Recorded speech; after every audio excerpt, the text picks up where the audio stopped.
বিসমিল্লাহির রহমানির রহিম। প্রিয় ভিউয়ার্স, আজকে আমরা একটি জবের অফিস সহায়ক পোস্টে কিভাবে আবেদন করতে হয়, কয় টাকা লাগে, কি যোগ্যতা এবং অনলাইনে নিজে নিজে কিভাবে আবেদন করব সেটা সম্পূর্ণ দেখে আসি। চলুন, আবেদন করার পূর্বে আমরা জব ডিসক্রিপশনটা একটু দেখি, কি কি অভিজ্ঞতা চাইছে, কি কি যোগ্যতা, এটা একটু দেখে নিই। দেখুন, এখানে বাংলাদেশ অভ্যন্তরীণ নৌ পরিবহন কর্তৃপক্ষ বাংলাদেশ, এখানে দেখুন বাংলাদেশ অভ্যন্তরীণ নৌ পরিবহন কর্তৃপক্ষ এর নিম্নলিখিত 47টি ক্যাটাগরিতে, এখানে 47টি ক্যাটাগরিতে 236টি শূন্য পদে সরাসরি জনবল নিয়োগের নিম্নোক্তি বর্ণিত শর্তাধীনে প্রকৃত বাংলাদেশ নাগরিকের নিকট হইতে অনলাইনে দরখাস্ত আহ্বান করা যাচ্ছে।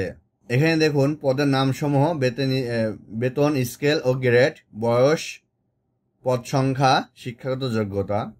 আমরা যেহেতু অফিস সহায়ক পোস্টে করব, ওই বিষয়ে একটু কথা বলে। এখানে দেখুন 44 নম্বরটি হচ্ছে অফিস সহকারী।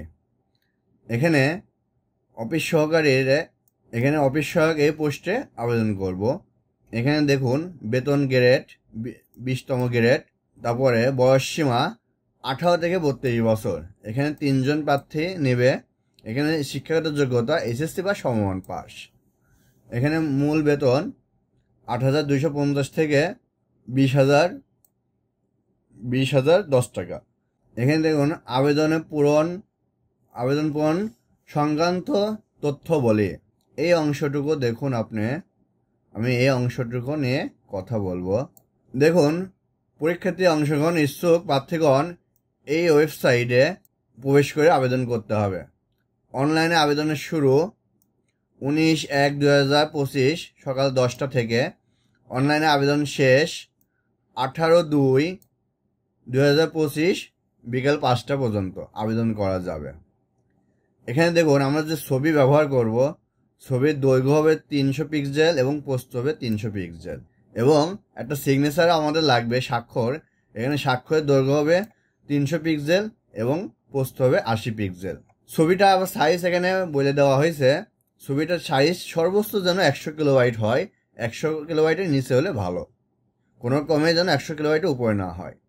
এবং স্বাক্ষরের ক্ষেত্রে এখানে 60 কিলোবাইট করা হয়েছে, সর্বোচ্চ 60 কিলোবাইট থেকে 60 কিলোবাইটের নিচে হতে হবে। এখানে দেখুন আমরা যখন আবেদন করব, আবেদন করা শেষ হয়ে গেলে, যেহেতু আমরা 44 নম্বর এই নম্বরটা আমরা দেখব, SMS প্রেরণ নিয়মাবলী ও পরীক্ষার ফি প্রদান। এখানে দেখুন আমরা আবেদন করার পরে আমাকে তো টাকা পেমেন্ট করতে হবে। এই টাকাটা অবশ্যই টেলিটক সিমের মাধ্যমে, SMS এর মাধ্যমে পেমেন্ট করতে হবে।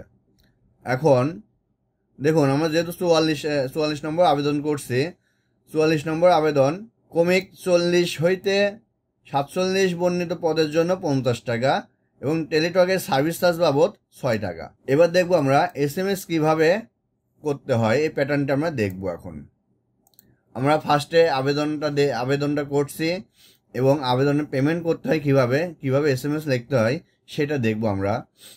প্রথম SMS এ লিখবো BIWTA, একটা স্পেস দিতে হবে। তারপর আবেদনের সাথে যে ইউজার আইডি দেবে ওই ইউজার আইডিটা লিখতে হবে এবং সেন্ড করতে হবে 16222 নম্বরে আমাকে সেন্ড করতে হবে। সেন্ড করার পরে আমাকে একটা রিপ্লাই SMS দেবে। রিপ্লাই SMS দেওয়ার পরে একটা পিন নাম্বার দেবে এবং দ্বিতীয় SMS আমাদের করতে হবে। দেখুন কিভাবে, এখানে BIWTA স্পেস ইয়েস এবং 50 মেসেজে যে পিন নাম্বারটা দিবে এই পিন নাম্বারটা বসাতে হবে। এখানে বসানোর পরে আমাকে আবার সেম নাম্বারে সেন্ড করতে হবে, 16222 এই নাম্বারে। সেন্ড করা হয়ে গেলে তখন আমার রিপ্লাই মেসেজে কংগ্রাচুলেশন ইওর অ্যাপ্লিকেন্ট নেম এটা দেখাবে। চলুন আমরা এখন মূল আলোচনায় ফিরে যাই। এখন আবেদনটি অনলাইনে কিভাবে করব সেটা আমরা দেখে আসি। এখানে আমরা একটা ব্রাউজার ক্লিক করব। ব্রাউজার এখানে লিখবো আমি BIWTA, শুধু এইটুকু লিখে আমি ইন্টার, https://biwta.teletalk.com.bd। দেখুন এখন আমি ওই উপরের সার্কুলারটি আমি আবেদন করব, এখানে ক্লিক করব। এখানে ক্লিক করার পর অনলাইন অ্যাপ্লিকেশন, এখানে অনলাইন ফর্ম, এখানে click here to apply online, এখানে আমি ক্লিক করব।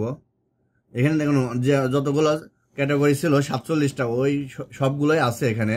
আমি যেহেতু অফিস সহকারী পোস্টে আবেদন করব, এখানে আমার অফিস সহকারী পোস্ট, এই দেখুন এখানে ক্লিক করব অফিস সহকারী। এখন নেক্সটে যাব, এটা এখানে আমি নো দেব। নেক্সট, এখানে আমার তথ্যগুলো দেব, নাম দিলাম, এখানে অ্যাপ্লিক্যান্ট নেম, এখানে আবেদনকারীর নাম বাংলায় এখানে দিলাম, এখানে আবেদনকারী পিতার নাম ইংলিশে এখানে আমি দেব, এখানে পিতার নাম বাংলা, এখানে মাতার নাম ইংলিশে, এখানে মাতার নাম বাংলা। এখন এখানে ডেট অফ বার্থ দিতে হবে, এখানে ইয়ার সিলেক্ট করব। দেখুন আমার এটা শেষ।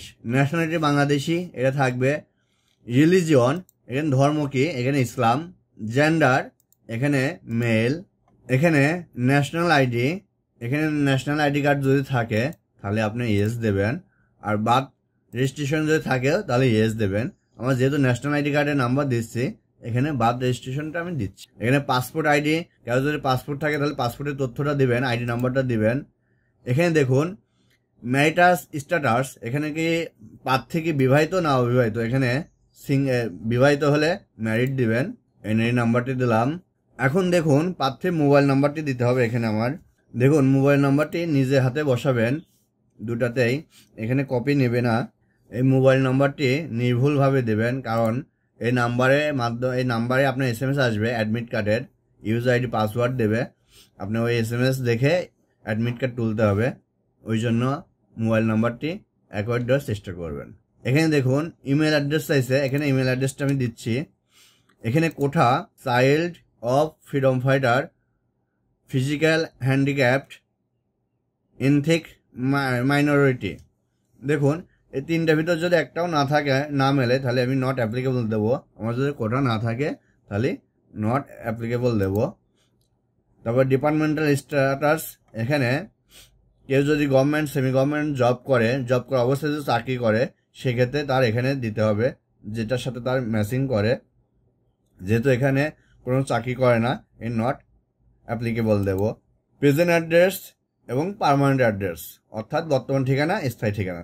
চলুন আমি এখানে কেয়ার অফ বা গার্জিয়ানের নাম দিতে বলছে, আমি এখানে গার্জিয়ানের নাম দিই, পিতার নামটা দিয়ে আমি এখানে কপি করলাম।